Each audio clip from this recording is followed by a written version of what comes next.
What happens when a secret boss walks into his own hotel and witnesses the harsh truth about how customers are treated? A lavish lobby, but behind the front desk are cold, indifferent employees. An elderly man desperately seeking accommodation, but only receives disdainful glances. When mocking laughter echoes in the middle of the night, who would have thought that the ordinary guest was the CEO of the entire hotel chain, and he was ready to change everything? Let's explore this story. Bryce Calloway is a man who built his life on hard work and determination. Born in a small town, he grew up watching his father struggle to run a local hardware store. Bryce soon learned that running a business isn't just about making money, it's about people. Those lessons stayed with him as he climbed the ladder of the hospitality industry. Now, at 45, he is the CEO of one of the most renowned hotel chains in the country, Evermore Stays. The Evermore Stays brand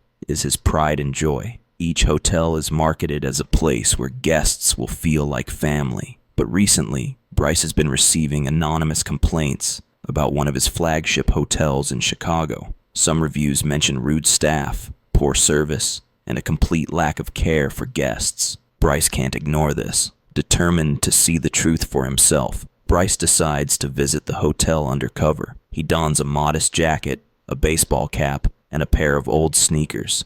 Nothing to suggest he's the CEO of a multi-million-dollar company. With a simple bag slung over his shoulder, he arrives at Evermore Stays, downtown Chicago, on a cold Thursday afternoon. The hotel lobby is elegant, with gleaming floors, sparkling chandeliers, and the subtle scent of lavender in the air. But Bryce notices something amiss right away. At the check-in counter, a line of weary travelers waits, as only one employee, Alan, slowly types away at the computer. His face is blank, almost annoyed, as he mumbles. Finally, when it's Bryce's turn, he approaches the desk with a polite smile. "Hi, I have a reservation." Alan doesn't look up. "Name?" he asks indifferently. "Bryce Harper," he replies, using an alias he created for the visit without any acknowledgement. Alan taps on the keyboard. Bryce can hear the frustration in the voices of the guests behind him. When Alan finally hands over the key, he says,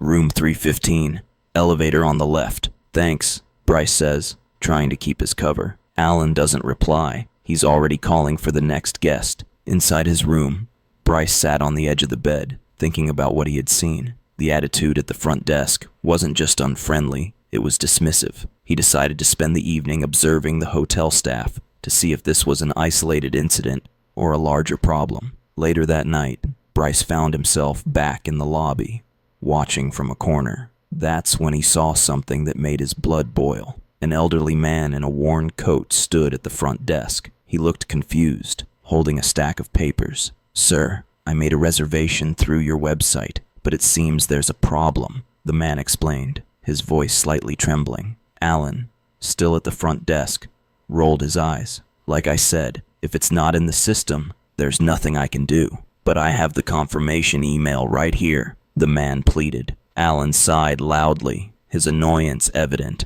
"Look, I don't have time for this. You can call customer service." Bryce felt a surge of anger. He couldn't believe what he was witnessing. As the elderly man walked away defeated, Bryce followed him out. "Excuse me, sir," Bryce said gently. "Can I help you?" The man introduced himself as Mr. Bryce Thompson and explained that he had traveled from another state to visit his grandson, who was recovering from surgery. This hotel was supposed to be his accommodation for the visit, but now he had no room. Bryce assured him that he would take care of it. Bryce went back into the lobby, this time with a clear purpose. Still not revealing who he was, he approached another employee, Josh, who was standing near the concierge desk. "Hi, I need to speak to a manager." Josh, a young man with a worried expression, nodded. "Of course, sir. I'll get Mr. Peterson." A few minutes later, Mark Peterson, the general manager, appeared.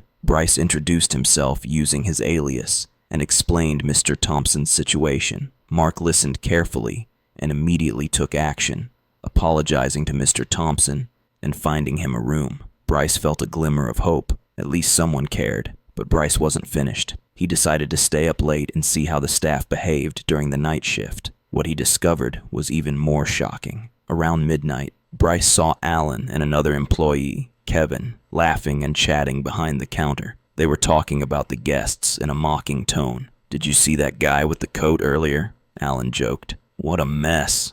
Bryce's spirits sank. He realized this wasn't just about Alan's bad attitude. It was a cultural problem. The next morning, Bryce called a private meeting with Mark Peterson. "I need to show you something," Bryce said, dropping his alias. "I'm Bryce Calloway, CEO of Evermore Stays." Mark's face paled. Bryce played the recordings he had made of the staff's behavior, including Alan's rude remarks. Mark admitted that he had been having trouble keeping the team motivated and had overlooked some serious issues. Bryce wasted no time. He called an emergency staff meeting and revealed his identity to everyone. There were gasps of shock and a heavy silence in the room. "This isn't the Evermore Stays I've worked so hard to build," Bryce said. "We're here to serve people, not treat them like they don't matter." Bryce didn't fire anyone immediately. Instead, he implemented a complete retraining program. Alan was placed on probation, and the staff underwent workshops on empathy and customer service.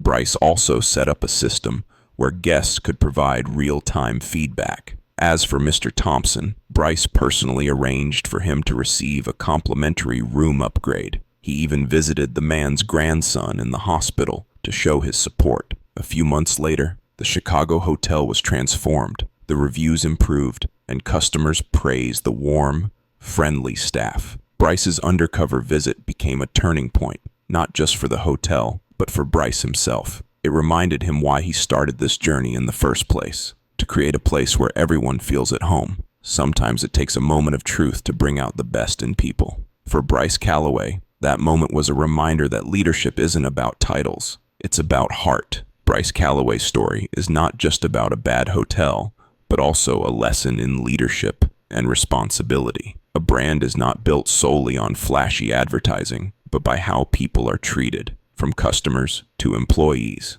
Only when a leader truly understands, dares to look at the truth, and takes action to change, can an organization thrive sustainably. Just like Bryce's hotel, each of us can make a difference simply by caring about those around us. A kind gesture, a sincere word, can turn a bad day into a memorable experience. What do you think about how Bryce handled this situation? If you were a guest at that hotel, what would you do? Leave your comments below, and don't forget to like, share, and follow the channel so you don't miss the next meaningful stories.